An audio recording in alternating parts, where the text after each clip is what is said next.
नमस्कार। स्वागत है आपका न्यूज लॉन्चर पर। मैं हूं अशोक वानखेड़े, लेकर आया हूं आपका अपना कार्यक्रम द एक्स-रे। उत्तर प्रदेश की खबर है और एक जज साहब जो है क्या बोल गए। जज साहब ने एक मुकदमे के निर्णय में लव जिहाद इस शब्द का उपयोग किया। वो आगे कहते हैं कि लव जिहाद का मुख्य उद्देश्य एक धर्म विशेष के कुछ अराजकवादी तत्वों द्वारा जनसांख्यिकीय युद्ध, जिसको डेमोग्राफिक वॉर कहते हैं, और अंतरराष्ट्रीय साजिश है के जरिए भारत पे वर्चस्व स्थापित करना है। उनका ये वक्तव्य जब मैं एक सिरे से देखता हूं तो मुझे ये नहीं समझ में आता है कि ये किसी न्यायालय के जज बोल रहे हैं या संघ के कोई प्रचारक बोल रहे हैं या विश्व हिंदू परिषद के कोई पदाधिकारी बोल रहे हैं। और जब मैं एक सिरे से दिखता हूं तो मुझे सीधा चैलेंज दिखता है सर्वोच्च न्यायालय के मुख्य न्यायाधीश डीवाई चंद्रचूड़ के सामने कि ये ऐसे न्यायपालिका के में बसे लोगों का इलाज क्या करेंगे। उत्तर प्रदेश में बरेली के एक अदालत में एक व्यभिचार का मामले में आया।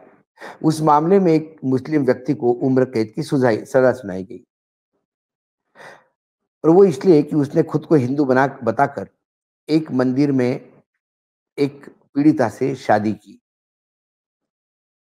और जब वो पीड़िता ने इस बारे में जानकारी हुई तो उसने जब आगे कंप्लेंट की तो फिर पुलिस केस बना और ये मामला अतिरिक्त सत्र न्यायाधीश रवि कुमार दिवाकर जी के बेंच पे आ गया, अदालत में आ गया। और ये जो मैंने कहा कि जैसा कि कोर्ट जो कहता है कि जैसा कि इस मामले में आरोपी मोहम्मद आलिम ने पीड़िता को अपना हिंदू नाम आनंद बताया और उसे धोखा दिया, हिंदी रीति रिवाज के अनुसार शादी की और उसके साथ व्यभिचार किया, उसकी तस्वीरें वीडियो भी बनाए और कई बार उसके साथ लगातार व्यभिचार करता रहा। और उसके आगे मैंने वो लव जिहाद वाली बात कही जो मैंने स्टार्टिंग में बताई थी कि जिसके तहत मैंने उसको एक्सरे किया। अब ये दिवाकर जी कौन है? ये जज दिवाकर तब खबरों में आए जब हाईकोर्ट को सूचित किया गया था कि ज्ञानवापी काशी विश्वनाथ मामले में आदेश पारित करने के बाद जज को सुरक्षा का खतरा था। जज दिवाकर ने 2022 में ज्ञानवापी मस्जिद परिसर का वीडियोग्राफिक सर्वे कराने का आदेश दिया था। इसी वीडियो सर्वे में ज्ञानवापी के अंदर शिवलिंग पाने का दावा किया गया था। अब दिवाकर जी ने जब इस फैसले में, खासकर इस मुस्लिम युवक के फैसले में जब बात कही तो उन्होंने कहा कि सरल शब्दों में लव जिहाद मुस्लिम पुरुषों द्वारा गैर मुस्लिम समुदायों की महिलाओं को प्यार का नाटक करके और उनसे शादी करके इस्लाम में परिवर्तित करने की प्रथा है। लव जिहाद के माध्यम से अवैध धर्मांतरण किसी धर्म विशेष के कुछ अराजक तत्वों द्वारा किया जाता है या कराया जाता है या किसी साजिश में शामिल होता है। कुछ अराजक तत्व ही उपरोक्त कृत्य को अंजाम देते हैं, लेकिन बदनामी पूरे धर्म की होती है। लव जिहाद के लिए बड़ी रकम की जरूरत होती है, इसलिए लव जिहाद में विदेशी फंडिंग के तथ्य से इनकार नहीं किया जा सकता है। फैसले में उन्होंने कहा कि लव जिहाद के माध्यम से अवैध धर्मांतरण की किसी अन्य बड़े उद्देश्य को पूरा करने के लिए किया जाता है और केंद्र सरकार से इस पर ध्यान देने का आह्वान भी किया गया। जज साहब ने भारत सरकार को सुझाव दिया है कि अगर भारत सरकार ने समय रहते लव जिहाद के जरिए अवैध धर्मांतरण नहीं रोका तो भविष्य में देश को इसके गंभीर परिणाम भुगतने पड़ सकते हैं। आगे उन्होंने कहा कि अवैध धर्मांतरण को हल्के में नहीं लिया जा सकता है क्योंकि ये देश की एकता, अखंडता, संप्रभुता के लिए खतरा है। बरेली के इस अतिरिक्त सत्र न्यायाधीश ने आगे फैसले में लिखा, गैर मुस्लिम, अनुसूचित जाति, अनुसूचित जनजाति और ओबीसी के कमजोर वर्गों का ब्रेन वॉश करके एक विरोधी गिरोह यानी सिंडिकेट द्वारा लव जिहाद के जरिए हिंदू लड़कियों को प्रेम जाल में फंसाकर अवैध धर्म परिवर्तन कराने का अपराध बड़े पैमाने पे किया जा रहा है। समुदायों, महिलाओं, बच्चों के उनके धर्म के बारे में गलत बोलकर देवी देवताओं के बारे में अपमानजनक टिप्पणियां करके मनोवैज्ञानिक दबाव डालकर शादी, नौकरी आदि विभिन्न प्रकार के प्रलोभन का लालच देकर ताकि पाकिस्तान और बांग्लादेश जैसे हालात भारत में भी बन सके। इस संबंध में यह भी उल्लेखनीय है कि इस मामले में वादी पीड़िता ओबीसी वर्ग से है और लव जिहाद के माध्यम से उसका अवैध रूप से धर्म परिवर्तन करने का प्रयास किया गया है। यह मामला 2023 का है। यह महिला ने आरोपी मोहम्मद अलीम, उसके पिता साबिर आलम और अन्य के खिलाफ उस पर धर्म परिवर्तन के लिए दबाव डालने की शिकायत दर्ज की थी। कोर्ट ने माना कि अलीम के पीड़िता को धोखा देकर राधा कृष्ण के मंदिर में शादी की और फिर उसके साथ व्यभिचार किया। कोर्ट ने उसे आईपीसी धारा 376 के तहत व्यभिचार का दोषी ठहराया। अदालत ने अलीम को भारतीय दंड संहिता की धारा 504 शांति भंग करने के इरादे से जानबूझकर अपमान के तहत भी दोषी ठहराया और 2 साल की सजा सुनाई। अब जब न्यायपालिका ही मतलब न्यायाधीश अपने निर्णय में वो भाषण दे दे जो अक्सर हम किसी संघ के प्रचारक से या विश्व हिंदू परिषद से या उग्रत्व हिंदू को जो प्रसारित करना चाहते हैं उनसे जो सुनाई देता है, वही भाषण आज जज साहब के उस निर्णय में था।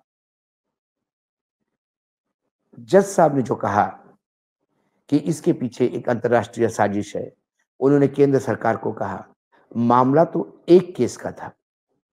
यदि मैं मानता कि जज साहब कहते कि पिछले सप्ताह में मेरे अदालत में ऐसे 10 केसेस आए या 1 महीने में मैंने ऐसे 15 केसेस देखे, ये लगातार हो रहा है, इसलिए सरकार को आगाह करता हूँ।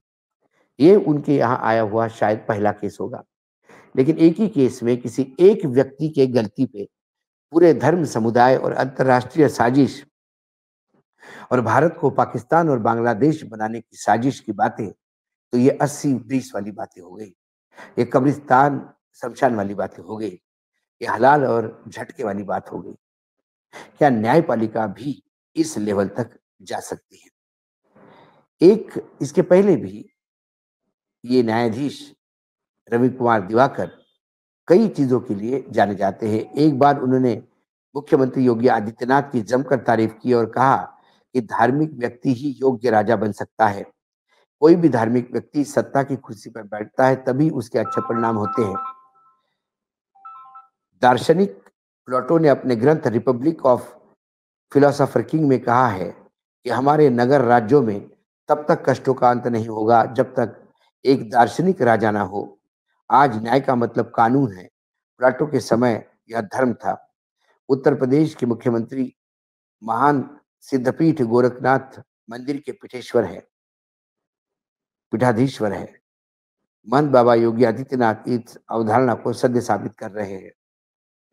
अब मैं इन्हीं दिवाकर जी की इन्हीं पंक्तियों को जो कांड हुआ है उससे जोड़ता हूं।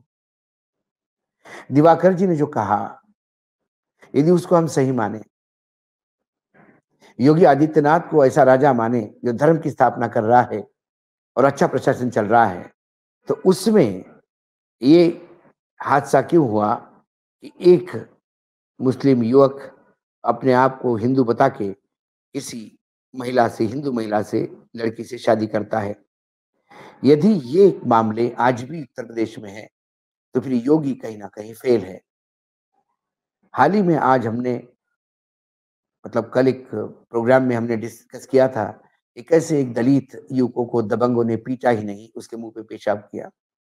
ऐसे लॉ एंड ऑर्डर के कई केसेस रोज रिपोर्ट होते हैं उत्तर प्रदेश में। तो फिर क्या इसे धर्म का राज्य कहा जाएगा? जो लोग अपने सत्ता में अपने कुर्सी पे बैठ के न्यायदान के मुख्यमंत्री की वाही-वाही करते हैं और सत्ता के दरबार को सलाम करते हैं, उनसे न्याय की अपेक्षा कैसे की जाती है? ये जो दिवाकर है, ये आने वाले समय में यदि ऐसा ही चलता रहा, तो ये सर्वोच्च न्यायालय तक भी पहुँच जाए तो आश्चर्य नहीं होगा।